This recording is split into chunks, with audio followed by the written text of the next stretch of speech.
dear students, இப்போ example 5.4 பாருங்க. Find the general equation of the circle whose diameter is the line segment joining the points -4, -2 and 1, 1.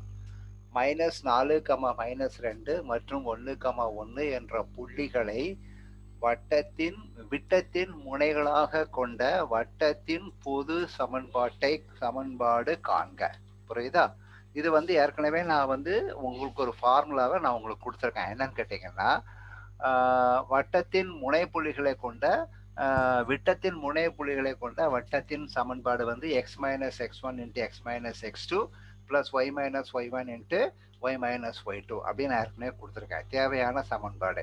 இங்க வந்து x1 y1 அப்படிங்கிறது என்ன கேட்டீங்கன்னா, இந்த கொடுத்த பாயிண்ட் x1, y1 அப்படிங்கிறது இந்த உங்களுக்கு கொடுத்துருக்க ஃபர்ஸ்ட் பாயிண்ட் -4, -2 அதை எடுத்துக்கோங்க. ஸோ -4, -2 அது வந்து x1, y1 எடுத்துக்கோங்க.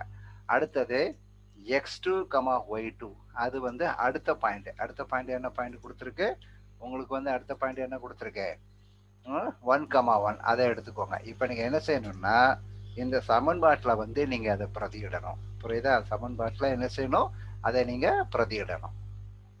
சரி, இப்போ வந்து x1க்கு பதிலாக -4 போடுங்க, y1க்கு பதிலாக -2 போடுங்க, x2க்கு பதிலாக 1 போடுங்க, y2க்கு பதிலாக 1 போடுங்க. அப்போ -4. இப்போ ஏற்கனவே ஒரு மைனஸ் இருக்கு பார்த்தீங்களா? அப்போ என்ன சொன்னா x + 4 ஆயிடும். x + 4. அதே மாதிரி x2 வந்து இங்க 1, ஸோ -1, x - 1. சரியா?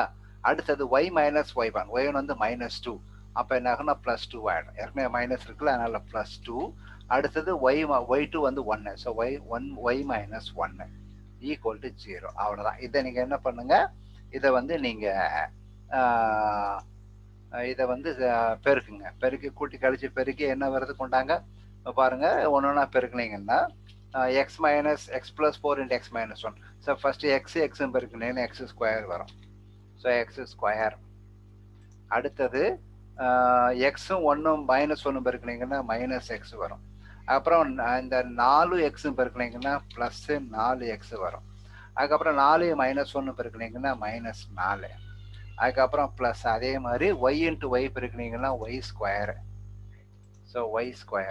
அதுக்கப்புறம் y -1 பெருக்குனீங்கன்னா -y. 2ம் y பெருக்குனீங்கன்னா +2y. அதுக்கப்புறம் 2 × -1 பெருக்குனா -2 = 0. புரியுதா? ஸோ என்ன வருது உங்களுக்கு x², என்ன அப்புறம் வந்து இங்க வந்து y². சரியா? இப்போ என்ன செய்யுங்க, நீங்க அப்படியே ஒரு அரேஞ்ச் பண்ணுங்க. ஸோ ஃபர்ஸ்ட் வந்து x² எழுதிக்கோங்க. So x². அதுக்கப்புறமா ப்ளஸ் இந்த y² எழுதிக்கோங்க. y²